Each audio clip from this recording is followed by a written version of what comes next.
evening. We call this meeting to order for the April 16th, 2025 Apple Valley Planning Commission. The first item on the agenda is approval of the agenda. Is there any changes from staff? Chair Scanlon, there are no changes to the agenda for tonight. Any changes from the commission? Move approval. Second. Moved by Commissioner Schindler and seconded by Commissioner Mahold. All in favor indicate by vote yea or nay. Yay. Yay. That carries. The next item is approval of the consent agenda. The items on the consent agenda are routine and will be enacted with a single motion unless a commissioner requests to pull an item. Do I have a motion? Motion. Second? Moved by Commissioner Haas and seconded by Commissioner Sandell. Please indicate your approval by a vote of yea or nay. Yay. That carries. Okay. Next item on the agenda is public hearings, which we do not have any this evening, which leads to next area is land use action items, number 5A. That is the Apple Valley Village CASSIA expansion transitional care unit. And Jennifer with the city is going to be presenting. Good evening, Mr. Chair, members of the commission. It's nice to be back with you this evening. Before you this evening is a request for site plan and building permit authorization for a transition care unit expansion project. So I have a short presentation. Here we go. So the request this evening is to construct a new building that will have 60 units or 60 rooms, 64 beds. The facility will be connected to, or is proposed to be connected to, the existing nursing home or skilled nursing care center that is just to the north of the subject property.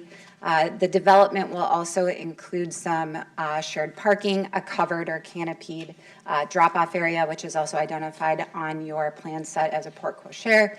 And some of those improvements actually do encroach over the shared property line with the parcel to the north. So as a result of that, we are requesting that there be a private easement be placed upon those improvements because we have those shared improvements. In your packets this evening, it was described as a deed restriction. The city attorney has requested that be adjusted to be a private easement that will have those improvements identified. And part of that would be that easement would need to be recorded with the county and that any release of that easement would actually need to be approved by the city. So we'll take a look at that in just a moment as to why those things are important. But essentially, those are the requests. It's always a game to find the cursor on this thing. Here we go. So the location of the subject property is highlighted in yellow. Here you can see that it is on the north east corner, essentially, of Garrett Avenue and 147th. It is located within a planned development district. It is PD designation number 290. As described within that zoning district, a mix of uses, limited business uses, certain retail uses, and then also some medical types of uses are permitted within that designation. And then there are associated specific performance standards that are related to each subzone within that PD. If we take a look at the zoning district itself, the PD 290, you can see here that the proposed project, as it's designed, meets or exceeds all of those standards, with the exception of those parts of the improvements that encroach or extend beyond the shared property line. You can see that denoted as side lot line, so that is the shared lot line with the northern property. As a result of those encroachments, obviously that is why we are requesting that there be a private easement agreement that denotes what those improvements are and the fact that they are permitted, because we're essentially looking at a shared medical campus in this particular case, but that obviously we're acknowledging that they do cross that property line. It also would ensure that the appropriate maintenance is taken care of on those improvements that extend across the property line. And there is also a shared covered walkway that would connect the two buildings. So as a result of that, the private easement agreement would be established to identify all of those improvements. So here's the site plan. You can see that it is a two-story, approximately 63,000 square foot facility. As I said, there will be 60 units or 64 beds. It will be a combination of private and split double units. The improvements include the commercial kitchen. There's a dining room, PT room, some office space, and a shared courtyard central to the building, which you can see on the site plan.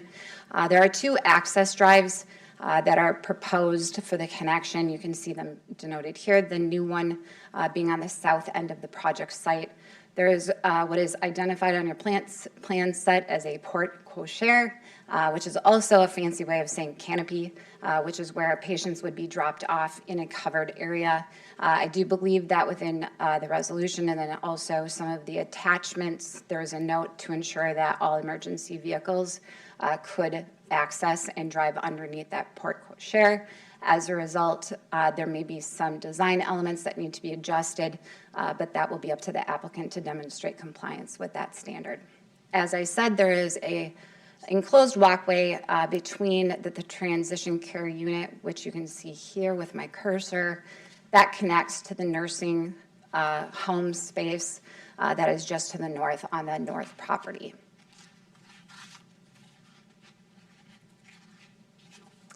A grading plan and utility plan were provided with the plan set. The city's engineer has taken a look at it. Their comments are provided in the attachment to your report this evening. There are, again, some conditions or items noted within that staff report. Within the packet this evening are also the elevations. You can see them here. That canopy elevation or the porte cochere is provided on the upper right-hand side. You can see based on the provided and submitted drawings, there's a mix of materials, various articulation, fenestration patterns on all four sides of the structure, which obviously makes sense from the standpoint we will have folks staying here for extended periods of time, and so these will not be permanent residential units, but they will be temporary. So obviously natural light is important to that recovery process. You can see with this elevation, here's the link or the covered walkway that would extend essentially between the proposed structure and the existing structure on the northern property. Building materials are identified here. You can see it's a combination of metal fascia, architectural brick, and some fiber cement panels. This is consistent with the campus that is already out there in terms of color palette.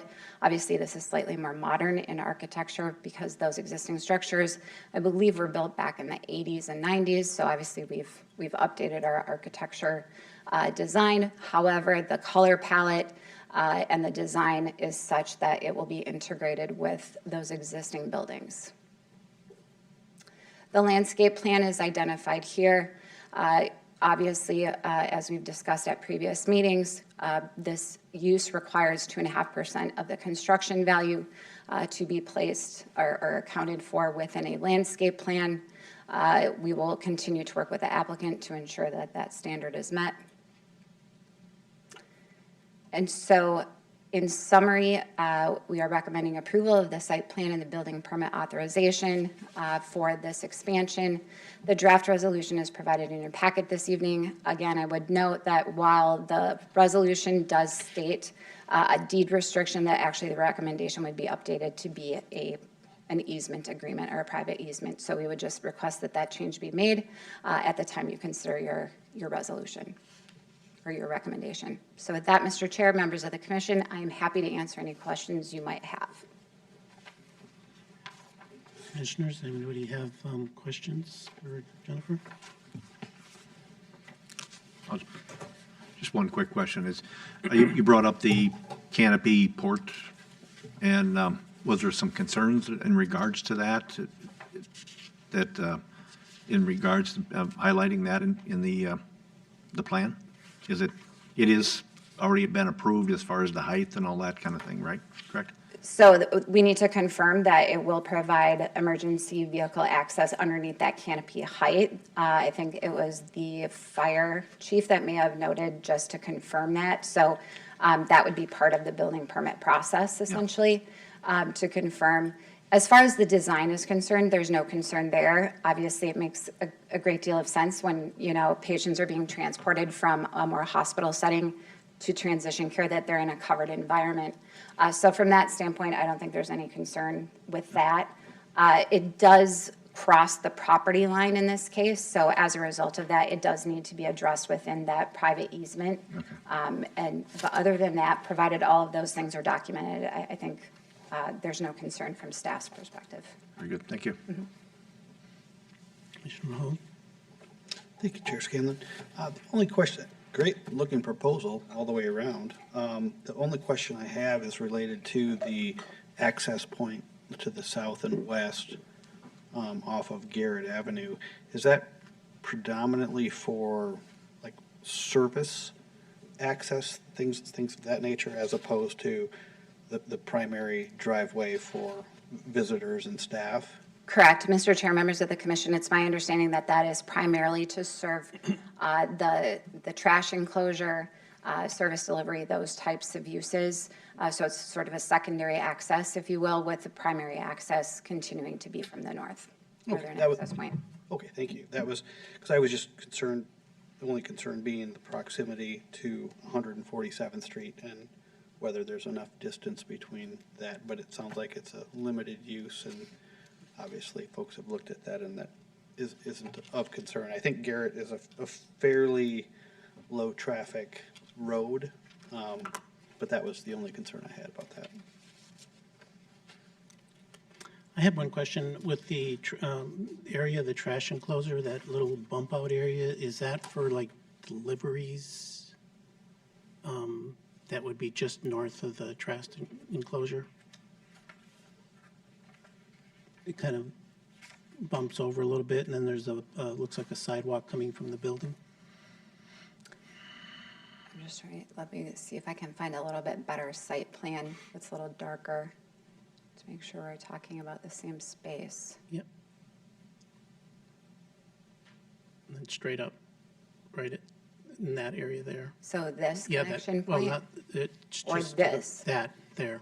I'm assuming that's where, if folks need to walk out of the building to bring to the trash enclosure, that would be one purpose of it, Okay, to access that area.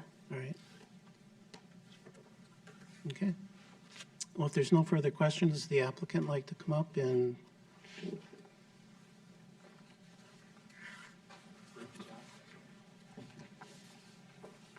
Chair and Commission. My name's Andrew Santani. I'm VP of Building Design and Development for CASSIA. I'm representing the Apple Valley Village community and Bob Dahl, whose name's on the application. First of all, I want to thank you for you and your staff for the recommendation letter that went into the moratorium application in December. We received word 2 weeks ago that that application was approved. So we're really excited to be able to work through the remaining details with the city so that we can start our team on construction documents and moving forward. Also, I really appreciate your presentation. She got every detail right. I also wanted to let you know we, as an organization and as a design team, have read through all the stipulations in the application. We see them, we understand them, and we agree with them. We'll work on putting all of those parts and pieces into the application later on at the end of this year or come January of 2026. So really excited about that. Our goal is to have the project completed and for permit in January. So about this time next year, we can be ready to get under construction so we can have the building open in fall of 2027. So really excited to get that underway to continue to serve the Apple Valley Village community and also the Apple Valley community at large. I think, I don't know if you saw the recommendation letter, but just recognizing the 2040 comprehensive plan, we know there's growth in this area, and we want to be able to support and serve that need the best we can. So thank you very much for reviewing the application, and any other comments or questions, be more than happy to answer. Commissioners, any questions, comments? I'll just mention, thank you for coming forward to do this expansion.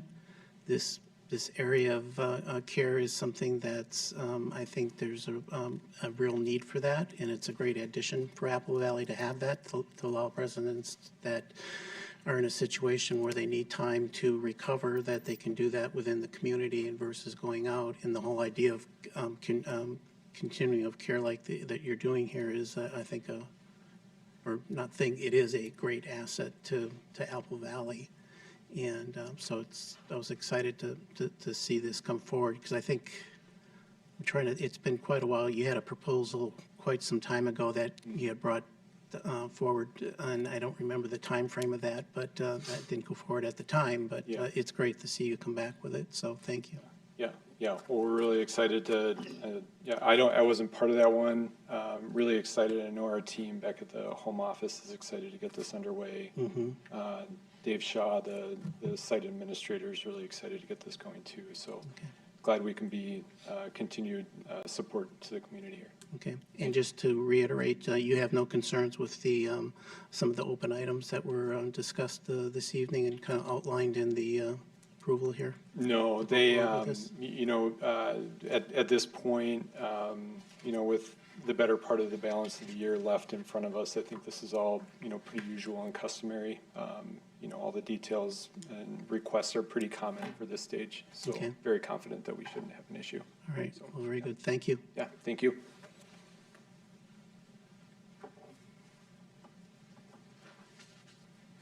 So what is the pleasure of the commission to move forward with this tonight? I'll entertain a motion.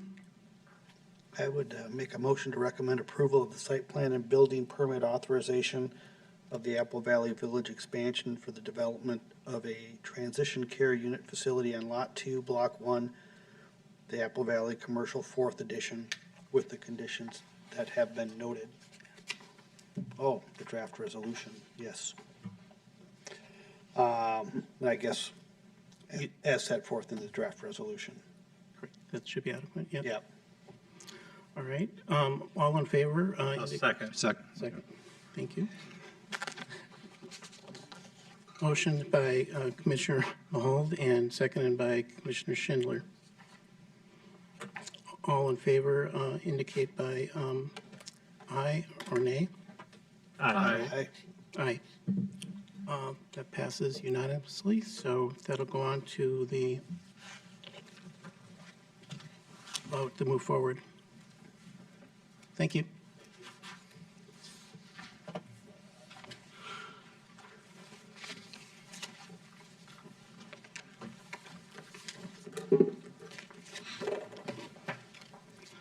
All right, the next item is item 5B, Kelly Park improvements, and Sydney is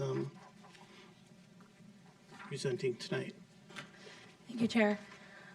Tonight I will be presenting to you the request for a couple of variances as well as site plan building permit authorization for Kelly Park and the related improvements.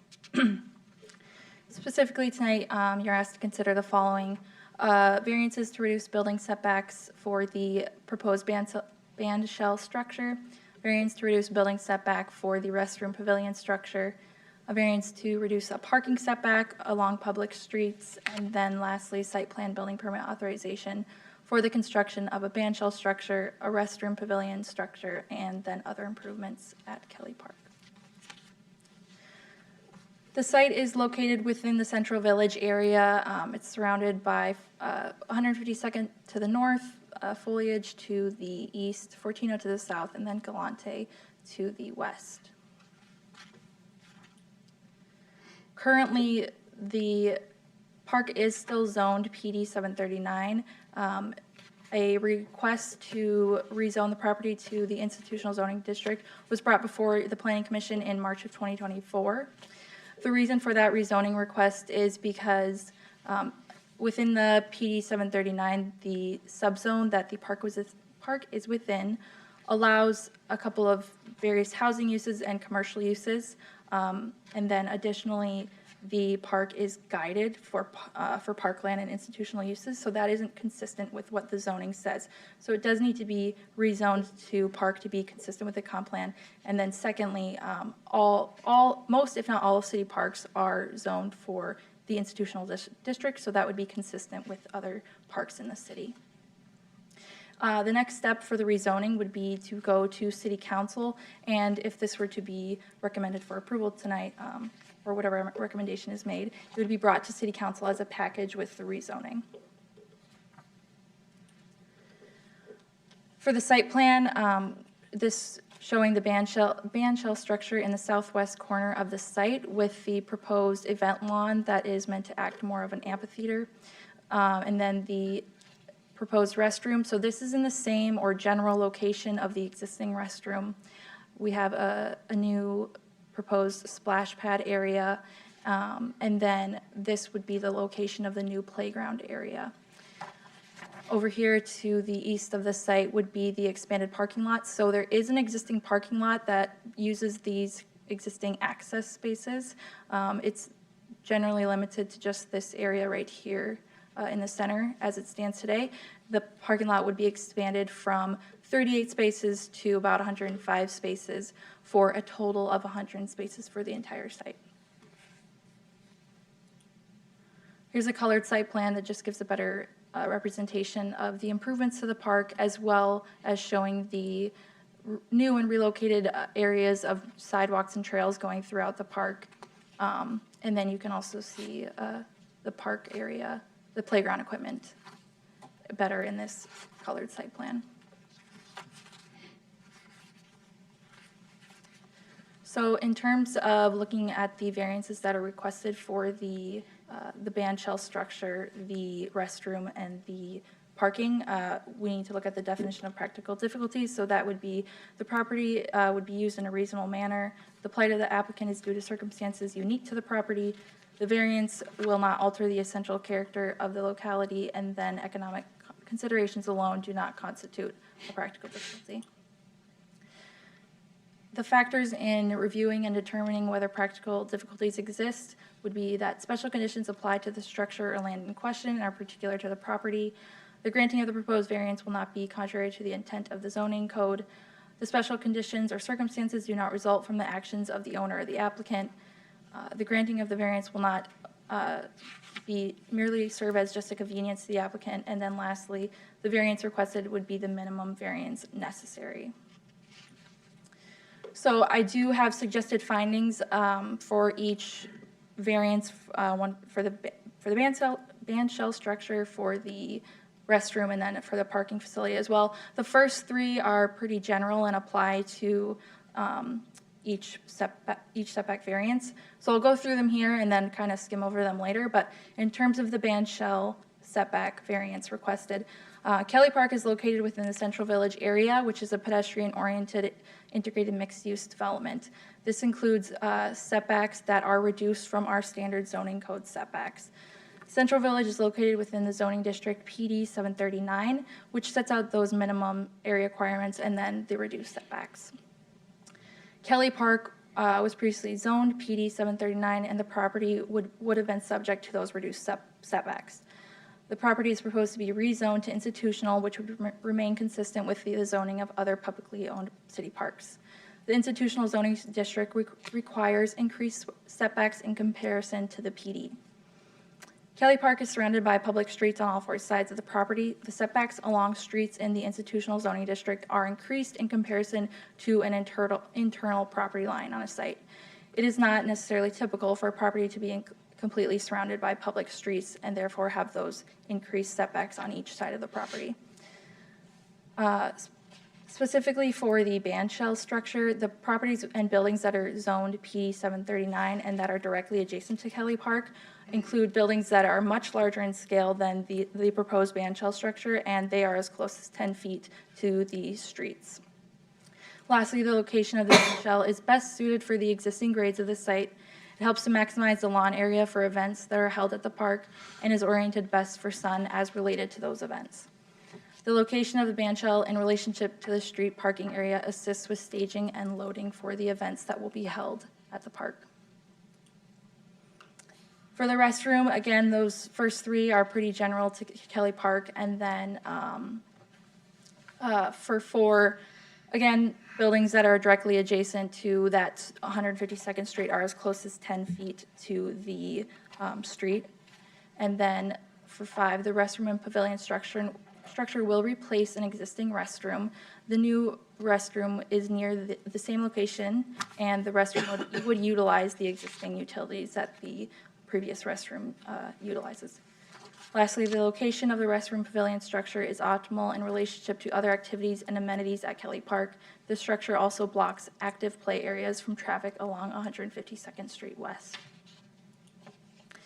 For the parking setback variance, again, related to the general findings for Central Village and Kelly Park, and then additionally, parking facilities that are nearby to this existing Kelly Park and the existing parking facility are as close as 5 feet to the public streets. The existing parking facility at Kelly Park does not adequately serve the demands, specifically during events held at the park throughout the year. And lastly, the expanded parking facility will increase parking stalls and utilize the existing accesses off of 152nd Street West and 1400 Street.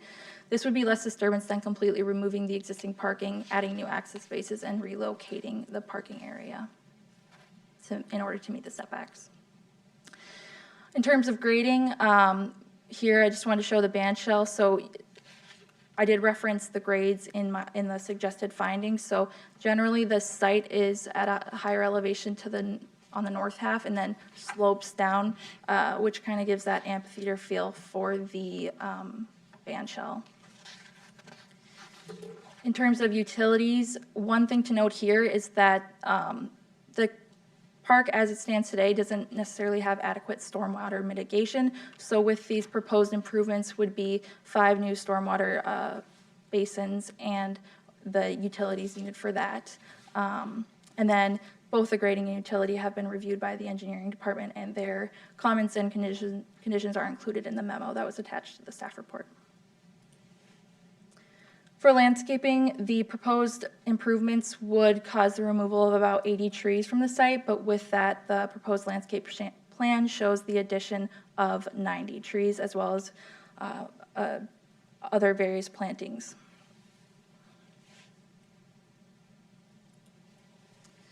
Here are a couple of renderings that were provided. So this would be the bandshell structure.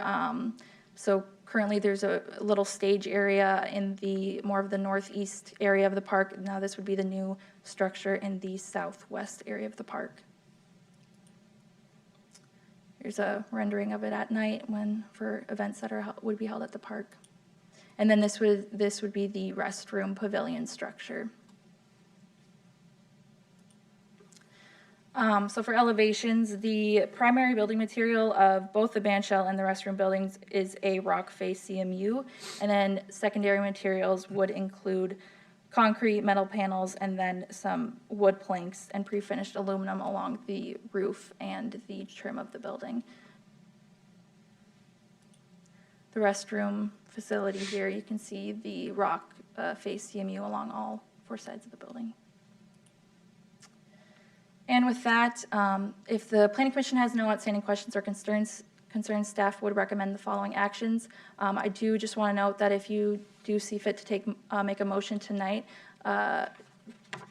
please refer to the motions as on the slides. We did add a couple of provisions to the motions, basically referring back to the findings that staff has suggested. Then also each motion would need to be subject to City Council approval of the rezoning of Kelly Park from the PD to the institutional zoning district.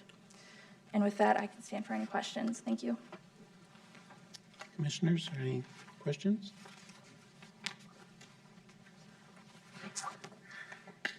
Does the applicant or Parks Group want to add anything, or?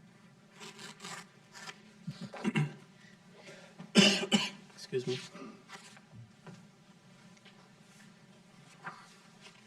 Good evening, Mr. Chair, members of the commission. Thanks, Sydney, for the report. Couple things to add. that weren't necessarily highlighted in the report. We are planning to put solar panels on both facilities, and we are also planning to reuse the water from the splash pad for irrigation purposes. So trying to do is what we can for the environment. Sydney pointed out that we're also adding some stormwater treatment on site because that's something that the site lacks at this point. So we're really excited about the improvements. We hope to get started in July and hope to be ready for concert season in the spring of '26 if all goes well. And I can stand and answer any questions you may have. Okay. Commissioners? Does the park department book the entertainment? I'm sorry? Does the park department book the entertainment? Nope, the city works with the Apple Valley Arts Foundation, who books all of the entertainment and schedules it. And so we have a very good relationship with the Apple Valley Arts Foundation that takes care of that piece. One other thing to note that you may have, and let's see, I can go backwards, right?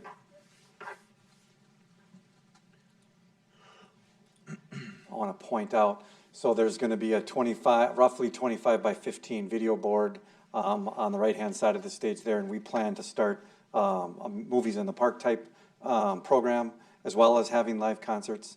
And that video board could be used for other things that we may not have even imagined at this point. But there'll be speakers in the park so that we're not blasting around the exterior of the seating area, so that we're not blasting sound from just the stage. So when we have a movie in the park event, the volume can be kept at a more reasonable level. It should be a much improved experience from what people are experiencing now at movies or at Music in the Park on Fridays in this new venue. And again, we're excited to get it constructed. Okay, thank you. We're excited to see it go forward and how well Kelly Park gets used at this point and what the future is going to bring even more so. So I think so. yeah. So appreciate all the work that you're doing, not just with this, with all the park systems as we're going forward and the work that's going forward. So appreciate you and your staff, so thank you. Thank you. Commissioner? Yeah, Chair, I was just going to say thank you as well. It looks really nice, and thanks for all your work on this. Excited to be there and experience it. Awesome. Thank you. Thanks. Thank you. Thanks.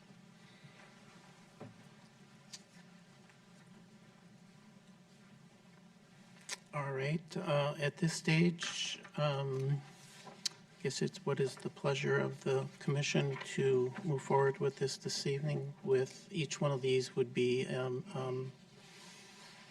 done with an individual vote, so we'll have to do 4 readings if we move forward. Could I get a motion, please?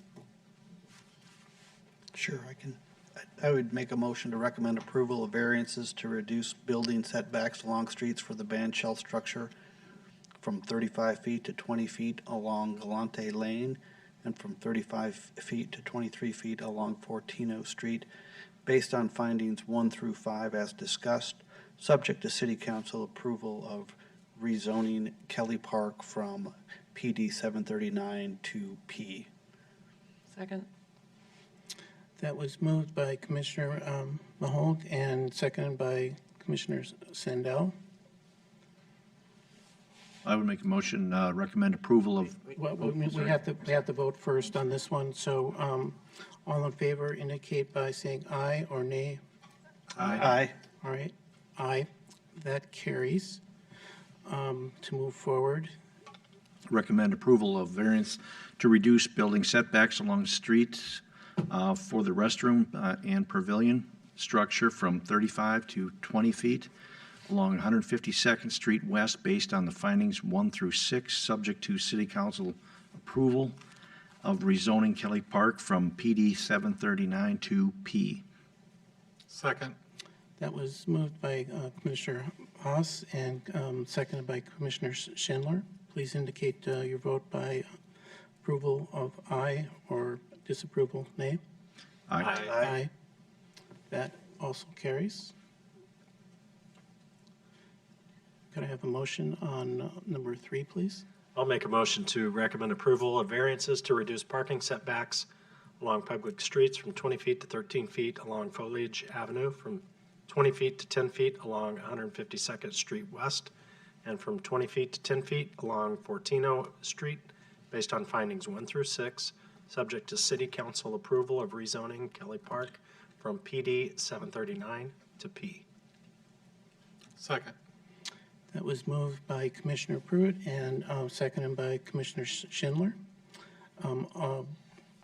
Please indicate your approval by aye or disapproval by nay. Aye. That also carries. And could I get a motion on number 4, please?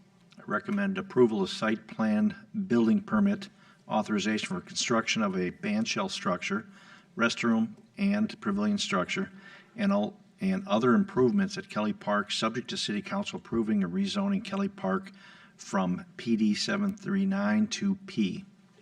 Second. That was moved by Commissioner Haas and seconded by Commissioner Schindler. Indicated your approval by aye or disapproval by nay. Aye. That also carries. Okay, we'll move on to City Council next. All right.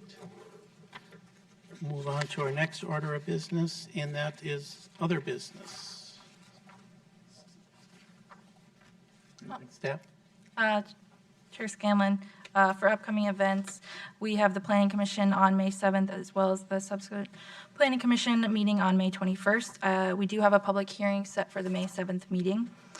For City Council, there will be a meeting on April 24th, and then on May 8th as well. Okay, thank you. And with that, I will entertain an adjournment. Move we adjourn. Second. Moved by Commissioner Schindler and seconded by Commissioner Haas. Indicate your approval by indicating aye or nay. Aye. Aye. And with that, concludes tonight's meeting. Thank you.